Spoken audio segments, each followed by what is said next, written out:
खबरों का lunch box.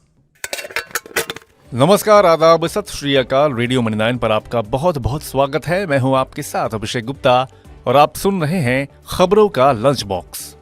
सरकार ने सोशल मीडिया प्लेटफॉर्म्स को जारी की क्या नई एडवाइजरी? कितने भाव पर चावल बेचेगी सरकार? कितने फीसदी बढ़ा शिक्षा कर्ज? बताएंगे आपको। और इसके अलावा भी होंगी बिजनेस और पर्सनल फाइनेंस से जुड़ी कई और बड़ी खबरें। तो चलिए खोलते हैं खबरों का लंच बॉक्स। तो लंच बॉक्स के पहले डब्बे में है आईटी नियमों से जुड़ी खबर। डीप फेक वीडियो के मामले में सरकार ने सोशल मीडिया प्लेटफॉर्म्स के लिए दूसरी एडवाइजरी जारी की है। इसमें उनसे डीप फेक और आर्टिफिशियल इंटेलिजेंस से फैलने वाली गलत इंफॉर्मेशन को लेकर आईटी नियमों का पालन करने को कहा है।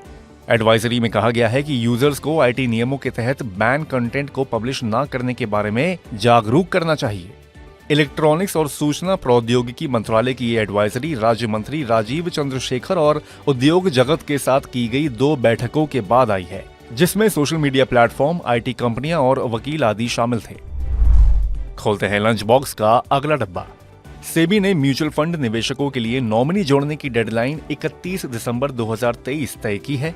ऐसे में अगर नए साल से पहले आप इस काम को पूरा नहीं करते हैं तो आपको भारी नुकसान उठाना पड़ सकता है।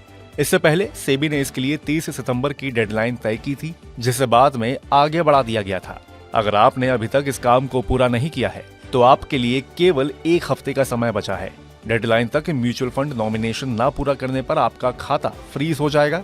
इसके बाद आप किसी तरह का निवेश या पैसे का विड्रॉवल नहीं कर पाएंगे। तो सबसे पहले इस काम को निपटा लीजिए। अब देखते हैं कि लंच बॉक्स के अगले डब्बे में क्या है। शिक्षा कर्ज चालू वित्त वर्ष की अप्रैल-अक्टूबर अवधि में सालाना आधार पर 20.6% बढ़कर 1,10,715 करोड़ रुपए के 5 साल के उच्च स्तर पर पहुंच गया है।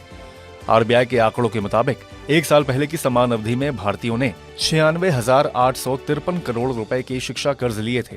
शिक्षा कर्ज में वृद्धि की रफ्तार 2022-23 में 12.3% रही थी, जबकि 2021-22 में इसमें 3.1% की गिरावट दर्ज की गई थी।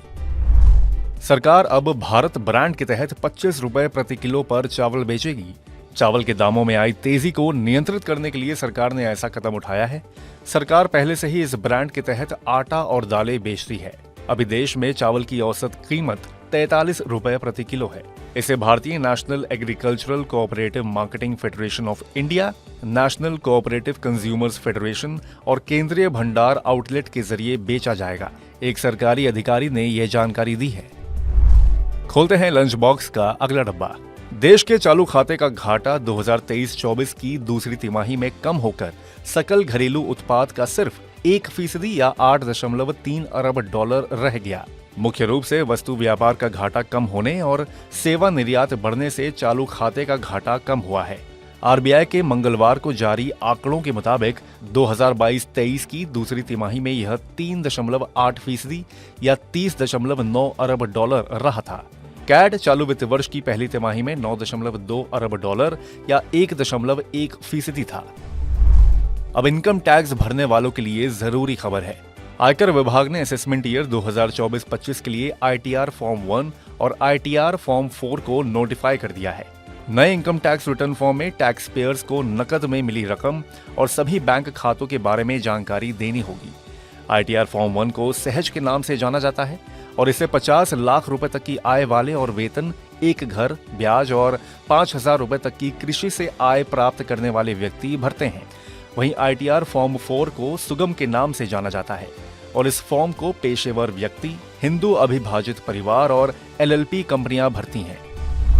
और इसी के साथ हम लोग आ गए हैं लंच बॉक्स के आखिरी डब्बे में। देश में इस साल सरसों उत्पादन का नया रिकॉर्ड बन सकता है। सरकार ने इस साल देश में 131 लाख टन सरसों पैदा होने का लक्ष्य रखा है। पिछले साल देश में 126 लाख टन सरसों का उत्पादन हुआ था, जो अब तक का रिकॉर्ड है। इस साल देश में सरसों की खेती पिछले साल के मुकाबले बढ़ी है। 22 दिसंबर तक देश भर में 95 लाख हेक्टेयर अधिक क्षेत्रफल में सरसों की बुआई की गई है। सरसों उत्पादन अधिक होने से सरसों के तेल की कीमतों में नरमी आने की उम्मीद की जा सकती है। तो इसी के साथ बंद करते हैं खबरों के लंच बॉक्स को। उम्मीद है कि इसमें पेश की गई खबरें आपको पसंद आई होंगी। अगर ऐसा है तो हमें कमेंट करके जरूर बताएं।